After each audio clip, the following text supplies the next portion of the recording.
जो स्त्री इन 4 कामों की जिद करे तो समझ जाइएगा कि वह स्त्री चरित्रहीन है। नमस्कार साथियों, आज हम आपको एक ऐसी ही सुंदर कहानी सुनाने जा रहे हैं जो हमें भविष्य में होने वाली कुछ अनैतिक घटनाओं से सावधान करती है। आपसे निवेदन है कि कहानी में अंत तक बने रहिएगा। साथियों, कहते हैं कि चाहे कोई कितना ही प्यारा क्यों ना हो, कितना ही विश्वास के लायक क्यों ना हो, उस पर भी आंखें बंद करके विश्वास नहीं करना चाहिए।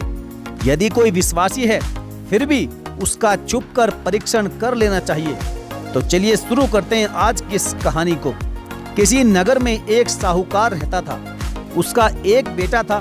उसके बेटे की बहू बहुत ही सुंदर थी। वह अपनी स्त्री को प्राणों से भी अधिक प्रिय समझता था, बहुत प्रेम करता था उससे। लेकिन उसकी स्त्री में सुंदरता के साथ साथ एक दोष भी था कि वह हर समय परिवार के लोगों से लड़ते झगड़ते रहती थी। घर में रोज रोज की कलह से तंग आकर साहूकार के बेटे ने अपनी स्त्री को लेकर परदेश में जाने का निर्णय लिया। उसकी स्त्री भी यही चाहती थी कि यहाँ ना रहकर परदेश में समय बिताया जाए, क्योंकि कहते हैं कि आजाद स्त्रियां निरंतर एकांत में बुरे आचरण के लिए सफल हो जाती है और बुरे आचरण वाली स्त्रियां परिवार से और पति से सदैव दूर दूर भागती हैं। इधर साहूकार का बेटा जब अपनी पत्नी को लेकर प्रदेश जा रहा था तो रास्ते में एक बड़ा सा बगीचा पड़ा। एक वृक्ष की छाया में बैठकर उसकी स्त्री ने कहा कि हे आर्यपुत्र, मुझे बहुत जोर की प्यास लग रही है। मैं तब तक इस वृक्ष के नीचे बैठी हूँ, तुम कहीं से जाकर पानी की व्यवस्था कर लो। पत्नी के कहने पर साहूकार का बेटा पानी लेने के लिए चल दिया। इतने में ही उस पेड़ की जड़ में से एक काला सर्प निकला और उस स्त्री को डसकर उसी वृक्ष की जड़ में चला गया। उधर जब उसका पति पानी लेकर लौटा तो उसने देखा कि उसकी प्राण प्रिय पत्नी की मृत्यु हो चुकी है। पत्नी को मृत पाकर वह शोक से व्याकुल हो उठा। उसने भी निश्चय किया कि जब उसकी स्त्री ही इस दुनिया में नहीं रही तो वह भी अब जीवित लौटकर घर नहीं जाएगा। वह दहाड़ मार मार कर उस बगीचे में रो रहा था कि तभी एक आकाशवाणी हुई कि हे साहूकार पुत्र, यदि तुम अपनी आयु में से आधी आयु अपनी पत्नी को दे दो तो तुम्हारी पत्नी जीवित हो उठेगी। उस आकाशवाणी को सुनकर युवक ने पवित्र होकर आकाश की ओर हाथ उठाकर अपनी आयु में से आधी आयु अपनी पत्नी को देने के लिए कहा और इस प्रकार 3 बार कहते ही उसकी पत्नी जीवित हो गई। साहूकार पत्नी को जीवित देखकर बहुत खुश हुआ, परंतु उसने ये भेद अपनी स्त्री को नहीं बताया कि वह मर चुकी है और उसने उसे अपनी आधी आयु देकर जीवित किया है। साथियों, उसके बाद दोनों पति पत्नी ने भोजन किया, जलपान किया और आगे के लिए चल दिए। चलते चलते वे एक दूसरे शहर में पहुंचे। शहर से बाहर एक बगीचा था। पति बोला कि प्रिय, आज की रात हम इसी बगीचे में बिताएंगे और सवेरा होते ही हम आगे के लिए प्रस्थान करेंगे। तुम थोड़ी देर के लिए इसी बगीचे में ठहरो, मैं बाजार से जाकर कुछ खाने पीने का सामान लेकर आता हूँ। पत्नी ने कहा कि ठीक है और वह पत्नी को बगीचे में रोककर बाजार में सामान खरीदने के लिए चला गया। साथियों, उस बगीचे में एक पंगु व्यक्ति अर्थात एक अपाहिज व्यक्ति रहट चला रहा था। वह बड़ी ही मीठी मीठी धुन में गीत गुनगुना रहा था। उस पंगु व्यक्ति के गीत सुनकर वह स्त्री उस पर आसक्त हो गई और उसके पास जाकर कहने लगी कि हे भद्र पुरुष, तेरी इस मीठी आवाज ने मेरा मन मोह लिया है। मैं तुम्हें चाहने लगी हूँ और तुम्हें पाना चाहती हूँ। क्या तुम मेरे साथ चलने को तैयार हो? वह व्यक्ति बोला, हे स्त्री, मैं भला एक कुरूप और एक अपंग आदमी हूँ। मेरा साथ पाकर तुम भला क्या करोगी? तुम्हारा पति तो अच्छा खासा है, रूपवान है, तरुण है, अभी युवा है और वह तुम्हें चाहता भी होगा, फिर उसे क्यों ठुकराना चाहती हो? वह कहने लगी कि होगा जैसा होगा, लेकिन मैं तो अपना दिल तुम्हें दे बैठी हूँ। यदि तुम मेरी बात नहीं मानोगे तो तुम्हें स्त्री हत्या का पाप लगेगा। साथियों, उस दुष्ट स्त्री की बात सुनकर वह अपाहिज पंगु व्यक्ति बोला, हे स्त्री, यदि तुम कहती हो तो ठीक है, लेकिन पहले तुम्हें अपने पति का साथ छोड़ना पड़ेगा। क्या तुम्हें मंजूर है? स्त्री ने जवाब दिया कि उसकी तुम चिंता मत करो, मैं उसे इस कुएं में धक्का देकर मार दूंगी। अब तो वे दोनों उस बगीचे में मीठी मीठी बातें करने लगे। थोड़ी देर में उसका पति बाजार से खाने पीने का सामान लेकर लौटा और अपनी स्त्री के साथ उसी कुएं की मुंडेर पर खाने के लिए बैठ गया। उसकी पत्नी बोली, सुनो जी, थोड़ा खाना उस पंगु को भी दे दो, वह बेचारा भूखा है। साहूकार के बेटे ने सोचा कि मेरी पत्नी कितनी दयालु है, उसने खाने का सामान उस पंगु को भी दे दिया। वह अपनी स्त्री की दुष्ट मनसा को नहीं समझ सका। भोजन करने के बाद वह जैसे ही उठकर खड़ा हुआ, उसी समय उस स्त्री ने अपने पति को कुएं में धक्का दे दिया और उस अपंग व्यक्ति को पेटी में रखकर उसे लेकर नगर में चली गई। साथियों, उसी शहर के राजा के सिपाहियों ने देखा कि एक सुंदर युवती एक भारी पेटी सर पर रखकर चली जा रही है। जरूर इसमें कुछ चोरी का सामान होगा। यही सोचकर राजा के सैनिक उस स्त्री से पेटी छीनकर राजा के पास ले गए। उन्होंने जब उसे खोलकर देखा तो उसमें एक हट्टा कट्टा अपंग बिना पैर वाला व्यक्ति निकला। इधर पीछे से रोती बिलखती स्त्री भी वहां पर आ पहुंची। राजा ने उससे पूछा कि यह व्यक्ति कौन है और पेटी में रखकर तू इसे कहां लेकर जा रही थी।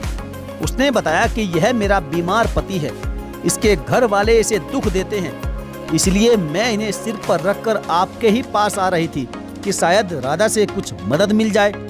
उस दुष्ट स्त्री का रोना सुनकर राजा बोला कि आज तू मेरी बहन की तरह है, जाओ मैं तुम्हें 2 गांव देता हूँ, अपने पति के साथ आनंद से रहो। इस प्रकार वह दुष्ट स्त्री राजा के द्वारा दिए गए 2 गांव की मुखिया बनकर उस पंगु के साथ रहने लगी। उधर हुआ यूं कि भाग्यवश किसी अच्छे व्यक्ति ने उसके पति को कुएं से निकाल दिया। अब तो वह घूमते घूमते उसी शहर में पहुंच गया जहां उसकी स्त्री अपने प्रेमी पंगु के साथ गुलछर्रे उड़ा रही थी। जब उस स्त्री ने देखा कि उसका पति किसी तरह कुएं से बचकर आ गया है तो वह एकदम से भागती भागती राजा के पास पहुंच गई और बोली कि महाराज, मेरे पति का दुश्मन आ गया है, उसे अभी फांसी लगवा दो, वरना तो मुझे और मेरे पति को वह मार डालेगा। साथियों, ऐसी कुटिल स्त्रियां बात बनाने में बड़ी माहिर होती है। वो अपने अभिनय से किसी को भी भ्रमित कर सकती है। राजा ने उसके कहने पर उस साहूकार के बेटे को मारने का आदेश दे दिया। राजा के लोग उसे पकड़ लाए और उसे मारने के लिए चल दिए। वह युवक बोला, राजा साहब, आप मुझे बेशक मार देना, मैं तो वैसे भी मरा हुआ हूँ। जिसका घर छूट जाए, जिसकी स्त्री बदचलन हो जाए, जिसका भरी सभा के बीच अपमान हो जाए, ऐसे लोग स्वयं को मरा हुआ ही समझते हैं। लेकिन मरने से पहले मैं अपनी एक चीज इस स्त्री से वापस चाहता हूँ।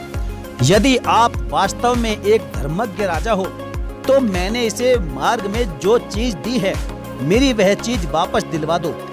उस युवक की बात सुनकर राजा बोला कि हे बहन, तुमने जो कुछ इससे पहले जाने अनजाने में लिया हो वह उसे लौटा दो।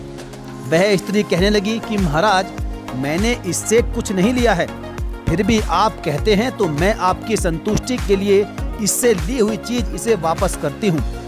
बीच दरबार में जल का लोटा लेकर उसने 3 बार कहा कि मैं त्रिमाचा भरती हूँ कि इसने मुझे जो कुछ दिया हो वह मैं वापस करती हूँ।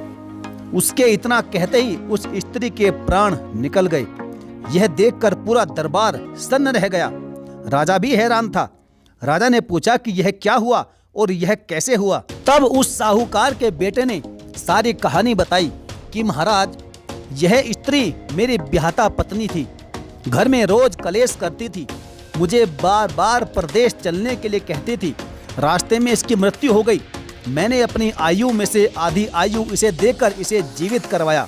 बगीचे में मैं इसे रोककर सामान खरीदने के लिए शहर चला गया। इसी बीच में इसने इस अपंग और पंगु व्यक्ति से मित्रता कर ली। जब मैं लौटकर आया तो इसने मुझे कुएं में धक्का देकर गिरा दिया और इस पंगु को लेकर शहर में चली आई। आज मैंने इससे इसे दी हुई अपनी आयु वापस ले ली है। साथियों, इस प्रकार की कुटिल स्त्रियों को स्वतंत्र छोड़ना मनुष्य की सबसे बड़ी मूर्खता है।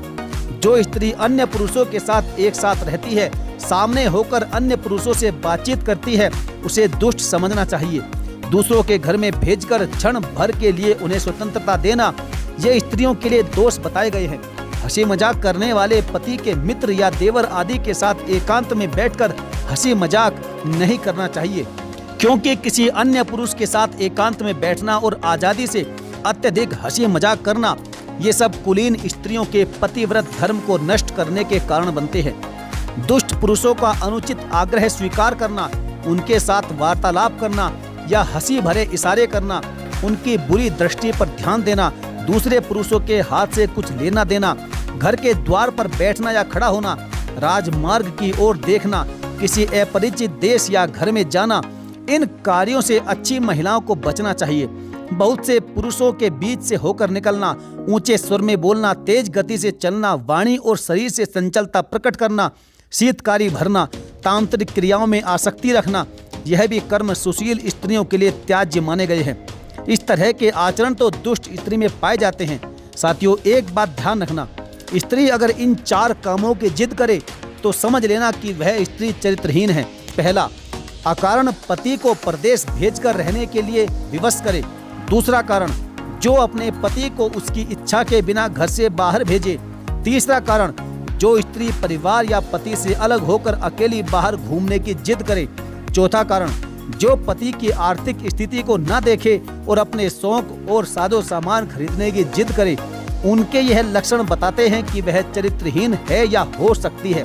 साथियों, यह वीडियो महिलाओं का अपमान करने या उन्हें ठेस पहुंचाने के लिए नहीं बनाई गई है, बल्कि समाज में कुछ अच्छी महिलाएं इनके जाल में फंसकर दूषित हो जाती हैं। उनके लिए सावधान करना ही इस वीडियो का उद्देश्य है। आपको यह वीडियो कैसी लगी, आप हमें कमेंट करके जरूर बताएं। और यदि आपने अभी तक हमारे चैनल को सब्सक्राइब नहीं किया है तो सब्सक्राइब करके बेल आइकन को जरूर प्रेस कर लें। तो चलिए साथियों, मिलेंगे फिर और किसी दमदार और बेहतरीन कहानी के साथ। तब तक के लिए धन्यवाद। जय हिंद।